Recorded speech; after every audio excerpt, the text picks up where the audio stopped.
नमस्कार प्यारे बच्चों, कैसे हैं आप? उम्मीद है कि आप सब बहुत अच्छे होंगे।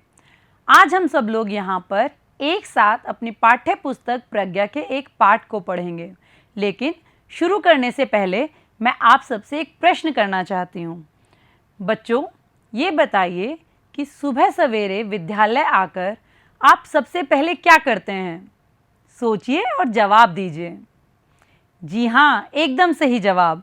हम लोग सुबह विद्यालय आकर के सबसे पहले प्रार्थना करते हैं, ईश्वर की वंदना करते हैं और उनसे सभी मनोकामनाएं मांगते हैं।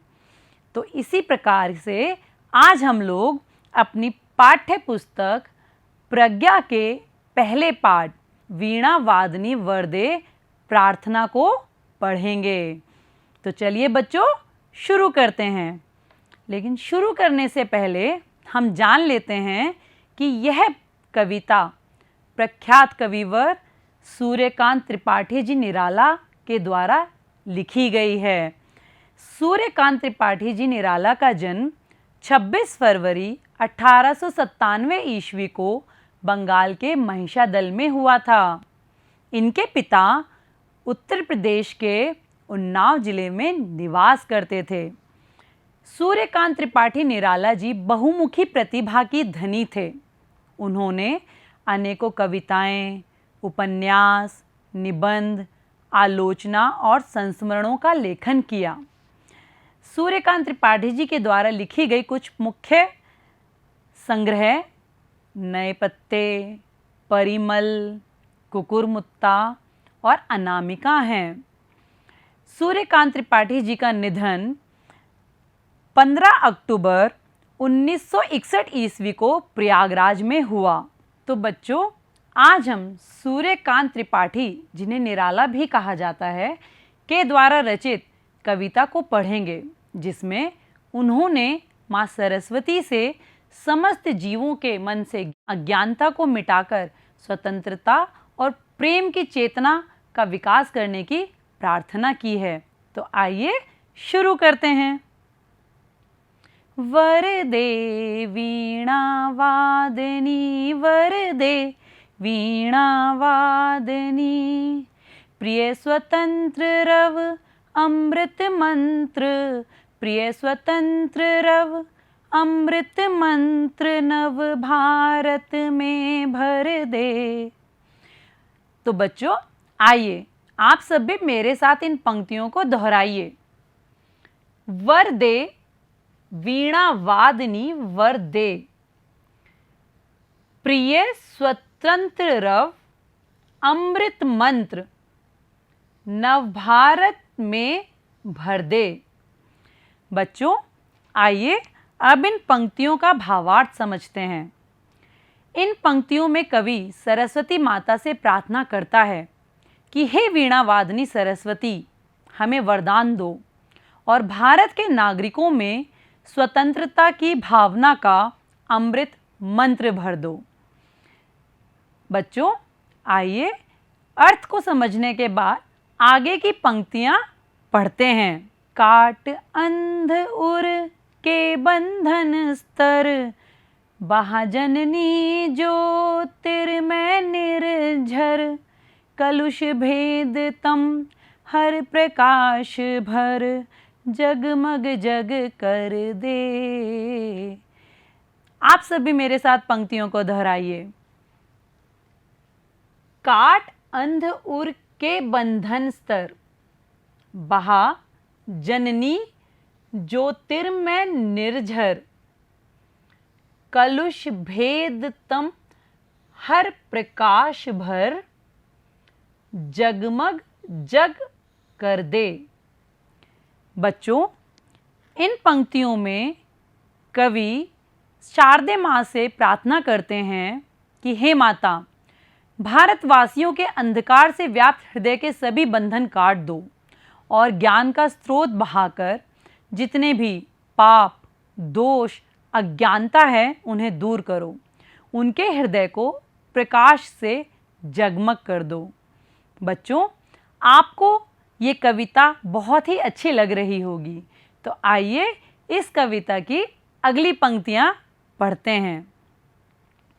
नवगति नवलय ताल छंद नव, नवगति नवलय ताल छंद नव, नवल कंठ नव जलद मंद्र रव, नव नव के नव विहग वृंद को, नव पर नव स्वर दे, वर दे वीणा वादनी, वर दे वीणा वादनी। तो बच्चों एक बार पुनः इन पंक्तियों को साथ मिलकर दोहराते हैं। नवगति नवलय ताल छंद नव, नवल कंठ नव जलद मंद्र रव, नव नभ के नव विहग वृंद को, नव पर नव स्वर दे, वरदे वीणा वादनी वरदे। शाबाश बच्चों, बहुत अच्छे तरीके से आप ये पंक्तियां मेरे साथ पढ़ रहे हैं। तो आइए इन पंक्तियों का अर्थ समझते हैं। कवि प्रार्थना करता है कि हे माँ सरस्वती, हम भारतवासियों को नई गति, नया लय, नया ताल एवं नए छंद, नए वाणी और बादल के समान गंभीर स्वरूप प्रदान करो। हे माँ शारदे, आप हम पे नए आकाश में विचरण करने वाले नए नए पक्षियों के समूह के नित्य नए नए स्वर प्रदान करें। हे माँ सरस्वती, हमें ऐसा ही वरदान दो।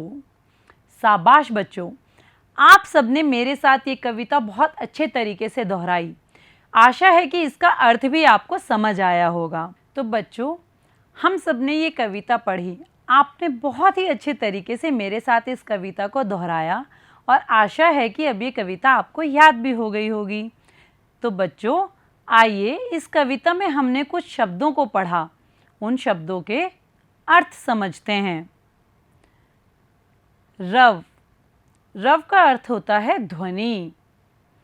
आप ही मेरे साथ दोहराइए। अंध उर, जिसका अर्थ है अज्ञानपूर्ण हृदय। शाबाश बच्चों। कलुष, कलुष का अर्थात मलिनता या पाप। अमृत मंत्र, ऐसे मंत्र जो अमृत की ओर ले जाएं।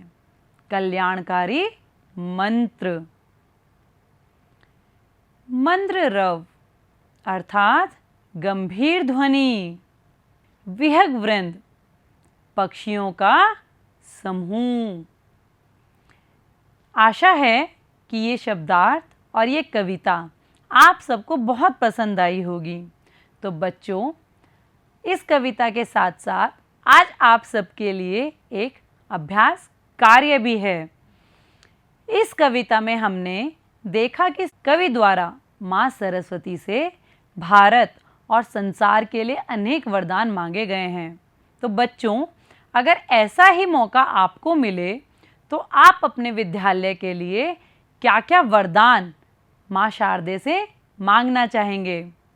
इस प्रश्न को सोचिए, अपनी पुस्तक में लिखिए और साझा कीजिए। अगली कक्षा में हम इस बारे में आपसे चर्चा अवश्य करेंगे। तो प्यारे बच्चों, आशा है कि आपको ये कविता पसंद आई होगी। अब आप इस कविता को ना स्वयं खुद दोहराएंगे बल्कि अपने दोस्तों के साथ भी साझा करेंगे, उन्हें भी सिखाएंगे और इसके साथ ही कविवर सूर्यकांत त्रिपाठी जी के द्वारा रचित अन्य रचनाओं को भी पढ़ेंगे। जल्दी ही मिलते हैं अगली कक्षा में। धन्यवाद।